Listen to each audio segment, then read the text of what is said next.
go along. So this is joint work with Jesse Fried, who's here. Ehud Kamal, I think he's somewhere in India, so his whereabouts are unknown. And this is about minority veto rights as a mechanism for curbing controller tunneling, or perhaps controller pay tunneling. And I start with the stuff that you all know. So the struggle to restrict or constrain controlling shareholders. Most firms around the world have one. All kinds of mechanisms that some of you have proposed are insufficient, independent directors, lawsuits, etc. And many countries are trying to regulate related party transactions, including the pay of controlling shareholders and their family members if they are related or employed by the firm. And a particular mechanism that is sort of gaining popularity is the adoption of a majority of a minority vote, or subjecting certain related party transactions to a vote of minority shareholders who are not connected or related to the controlling shareholder according to various definitions. So even though there is a huge literature on shareholder voting mechanisms in various forms, most of it actually addresses shareholder votes in dispersed companies with dispersed ownership, and votes where simple majority rules apply. And we actually know relatively little, or very little, depending on your interpretation, on majority of the minority votes and their effectiveness or ability to constrain controlling shareholders. One of the reasons why there is so little evidence on majority of the minority votes is that the setups are usually inconvenient for applied or econometric work. So, for example, there is majority of the minority votes in Delaware, but there only certain companies choose to subject certain related party transactions to such a vote, and then you have sample selection, etc. In Canada, I think the right term may be Ontario rather than Canada. A majority of the minority approval is mandatory in related party transactions, which may be good for Canada, but deprives us of a proper control group. There is a PhD dissertation at Columbia. I think this is a lady, Nan Lee, and she's been working on related party transactions in India, and in many ways this is the closest paper to ours, and she actually finds that majority of minority votes in India are effective in restraining tunneling. So what do we do here? We take advantage of a regulatory reform that the locals are very familiar with.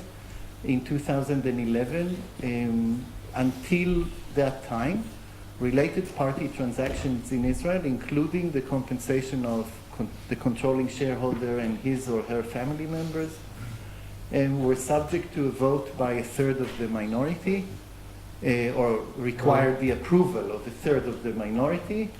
And if you obtained such an approval, this was valid indefinitely. And then in 2011, two changes were made. One is an approval is required every 3 years. And the other one is the level of support, or level of minority shareholder support was raised from a third to a half, or majority of the minority.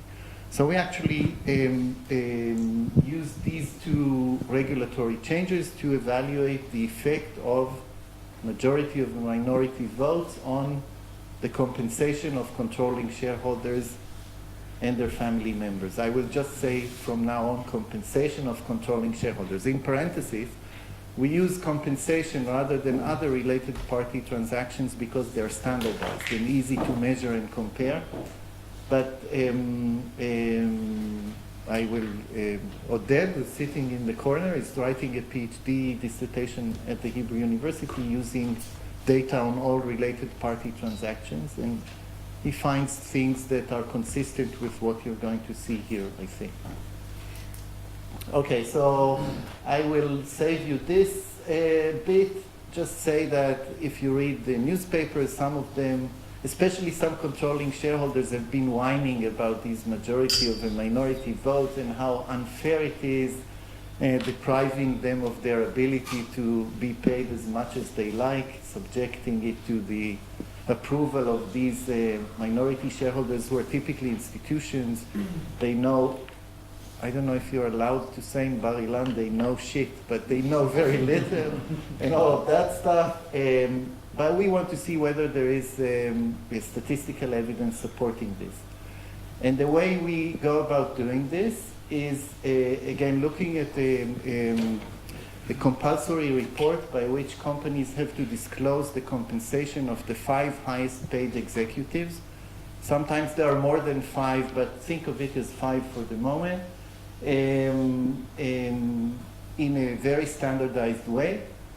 Most public firms or traded firms in Israel have a controlling shareholder among these 5 top paid executives. So think of it as the chairman of the board being the controlling shareholder and the CEO being a hired executive, although there are variations around this theme. And so what we basically do is compare changes in compensation of controller executives in comparison, whom we consider the treated group, yes, those subject to the reform, with a control group consisting of other executives who are not the controlling shareholders and formally not subject to this change in approval procedures. Now, you might think, and I think that was one of Conrad's main comments, that the control group may not be perfectly kosher because maybe these non-controller executives, the hired CEOs, etc., are also affected by changes in the compensation of the controlling shareholders. So for, with this, I don't know how much time will I have for this, but for most of the plausible stories around this would suggest that to the extent that the non-controller executive's compensation is indexed to that of the controller executive, that would make it more difficult for us to find any results, although there are other stories, I remember. You might think that what we find is despite this difficulty rather than because of it. So what you're going to see is basically several types of empirical exercises that go as follows. First, you'll see a diff-in-diff regression before and after treated versus control to see what has happened to the controller executive's compensation, other things constant, more or less. The second thing I'm going to show you is the correlation or association between cases where controller executive's compensation is being reduced or curtailed and majority of the minority vote, so they tend to coincide.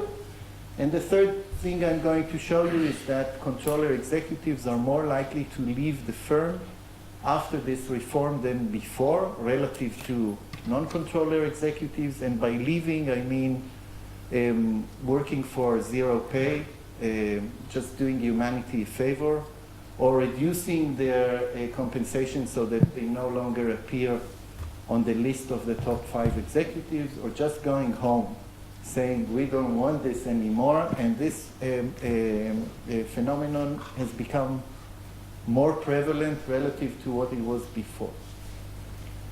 The main results, controlling for other factors, controller executives enjoy a lower premium or a lower difference relative to other executives after the reform.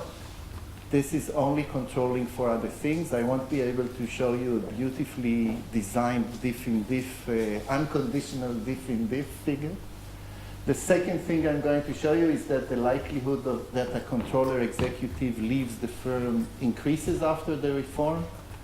And the third thing is that majority of the minority approvals,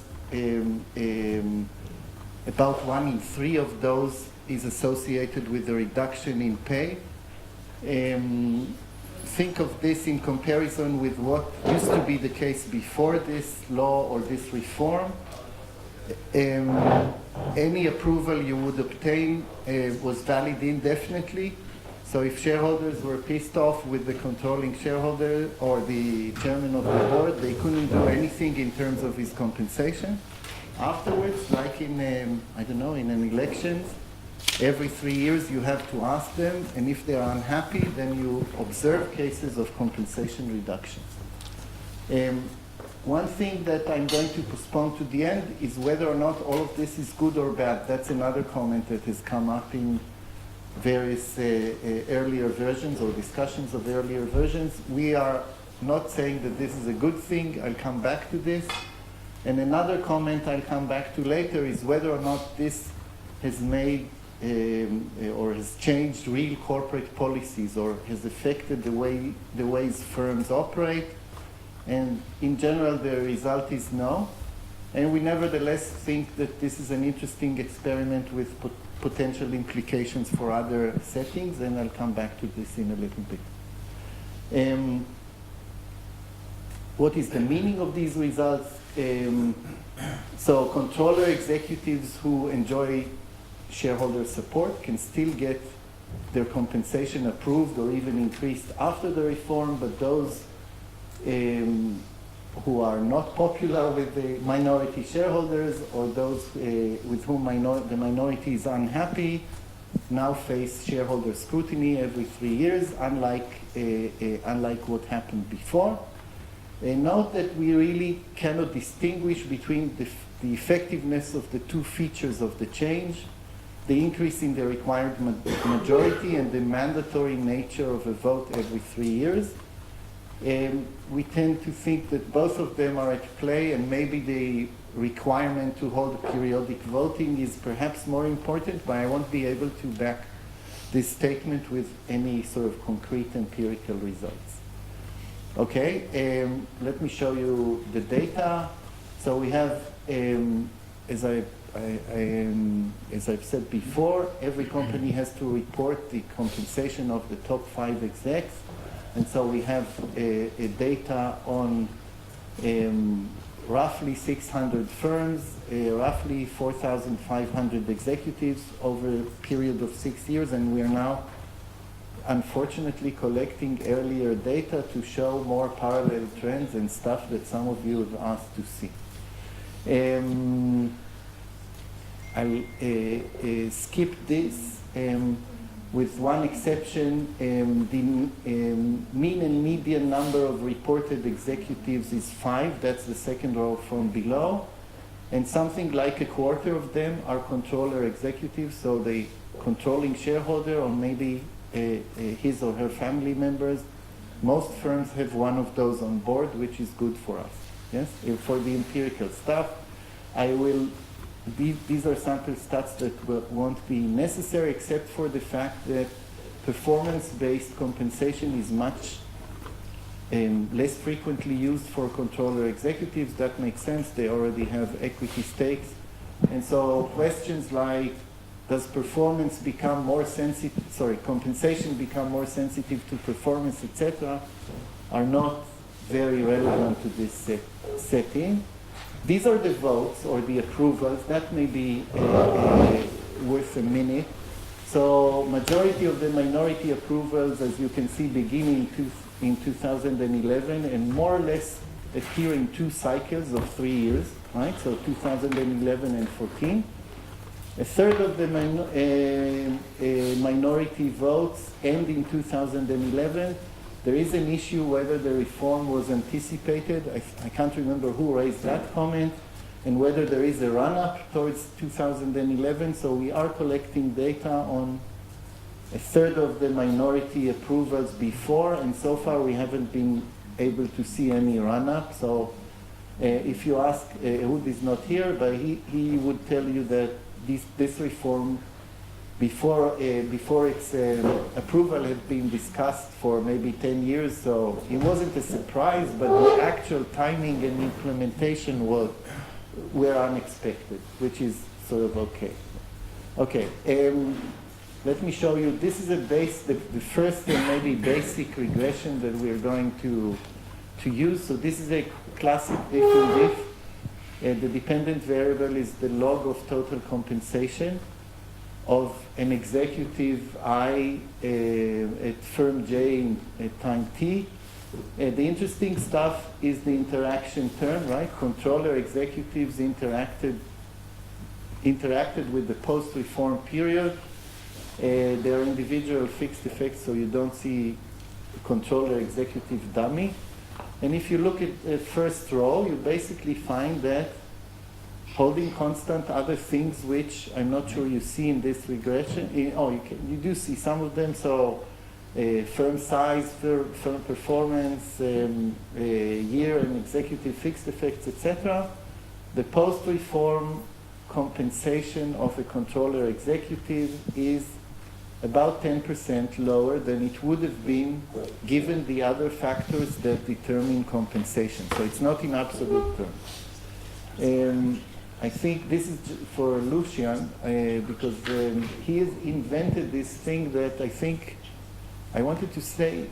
Well, I skip what I wanted to say. So the pay slice is the fraction of compensation that is awarded to an executive. And you can see whether the pay slice of a controller executive declines after the reform.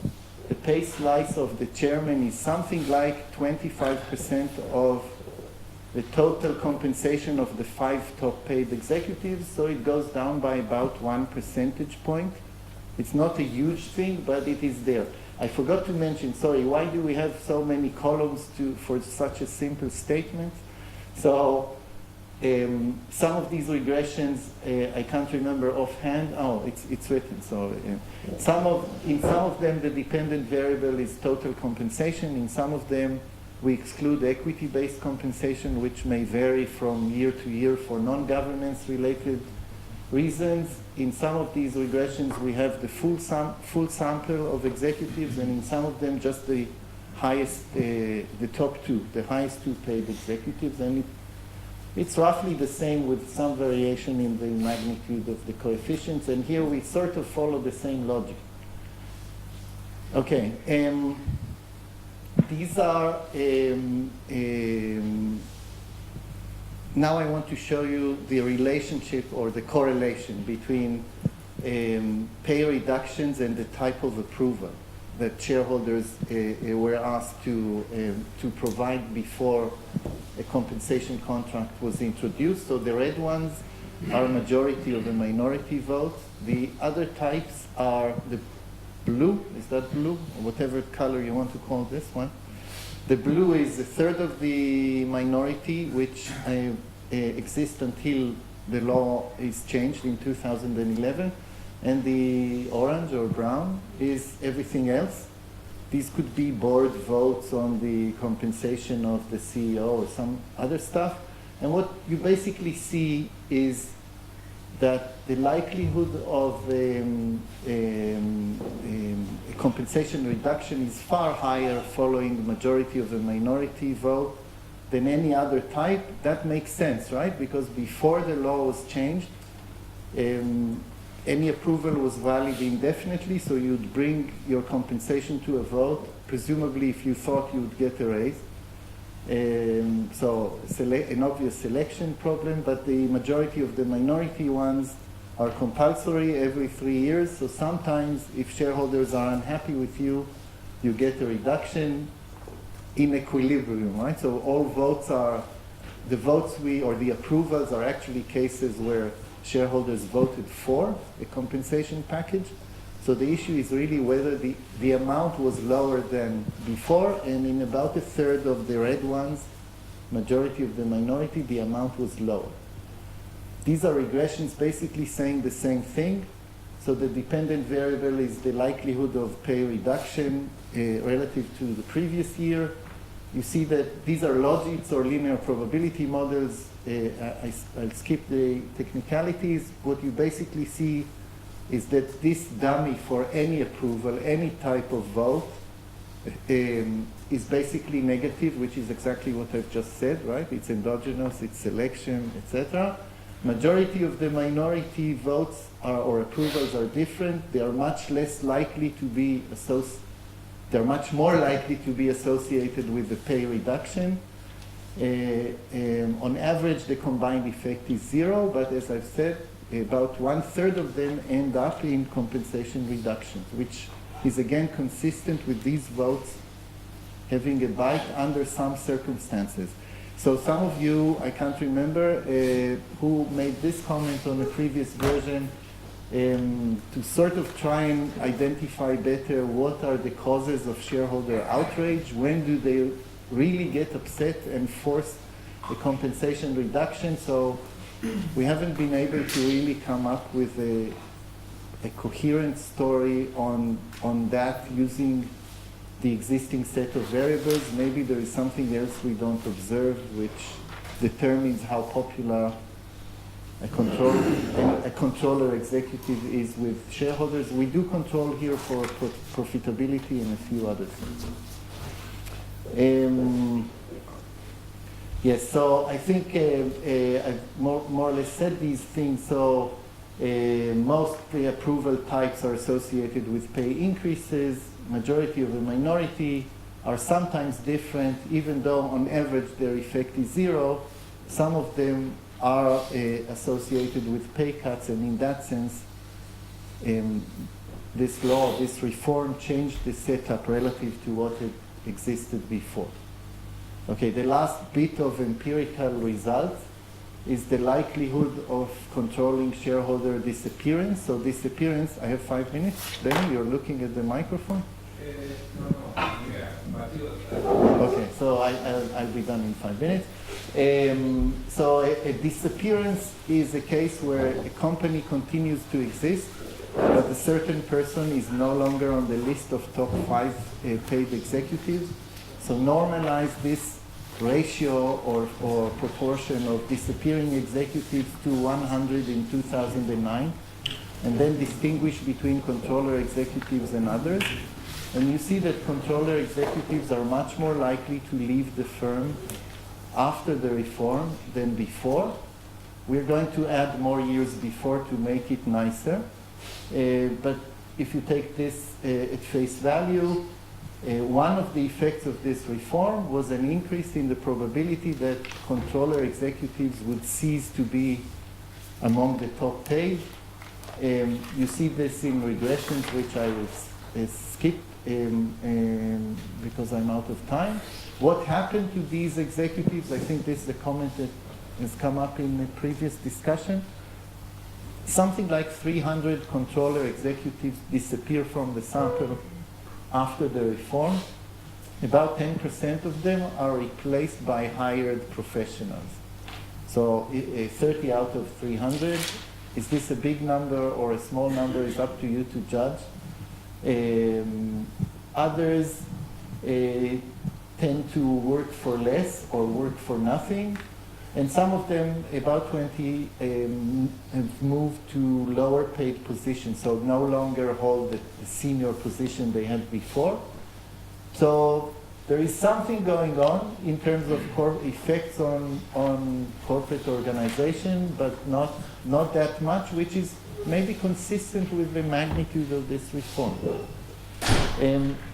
I won't bore you with the various robustness tests. We basically try to see whether votes or a majority of the minority votes ahead of the deadline are different than those just on the deadline. Not that much is going on there. We sort of think that the first round of majority of a minority in the first 3 years after the law is introduced are more likely to be associated with pay reductions. That makes sense also. It's not quite statistically significant, the difference between approvals in the first cycle and in the second cycle. And then a bunch of robustness tests, thanks to those of you who suggested some of them. Basically, the results hold when you make various changes in the sample or the types of executives included in the regressions. Let me spend my remaining few minutes on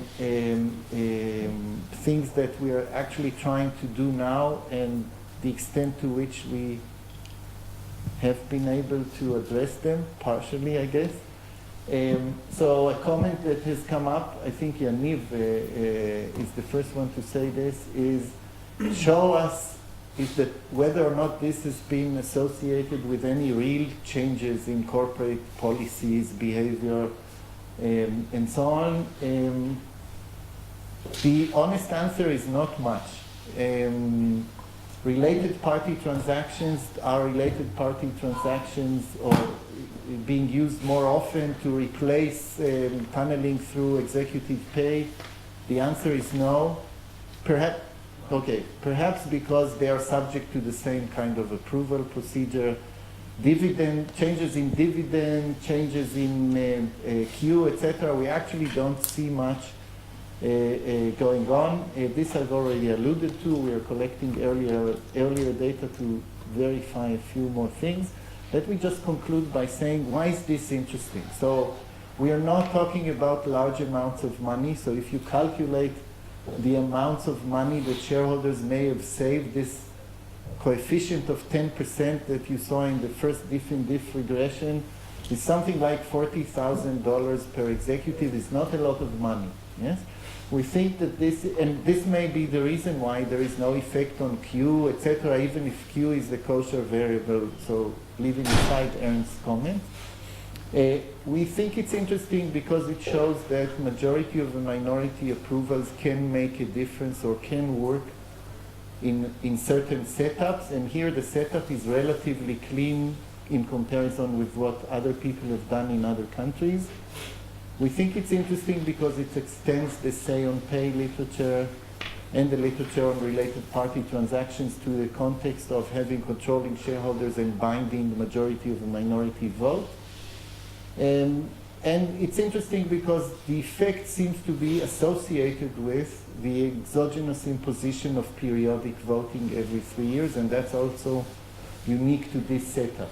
Is this a good thing or a bad thing? We're not trying to say anything about the welfare implications, so you can of course come up with stories whereby these laws led to the loss of great executives or value increasing related party transactions and so on and so forth.